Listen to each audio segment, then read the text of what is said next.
नमस्कार, माझे नाव सायुध सोळंकी आहे. मी आता 7वीमध्ये शिकतो.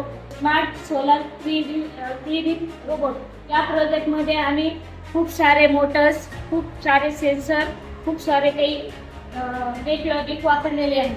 आता हे कसं कार्यरत करते हे पाहू आपण. हे ऑटोमॅटिक असं आपल्या सोलरच्या शेप अनुसार अशी खाली उतरेल आणि जेव्हा आपल्या समोर अडथळा येत असेल तर हे पुढे नसता रिवर्स पण जाईल. आणि जर इकडून अडथळा येत असेल तर अशा मार्फत आपण या सोलर ड्रिलिंग करू शकतो. या फॅनच्या जागी आपण कापड आणि समोरच्या साईडने आपण इथं बॉटल्स पण लावू शकतो व इथं आपण पाण्याची मोटर पण लावू शकतो आणि सोलर धुवू शकतो आपण. आणि हे त्या सोलरला क्लीन करत जाईल.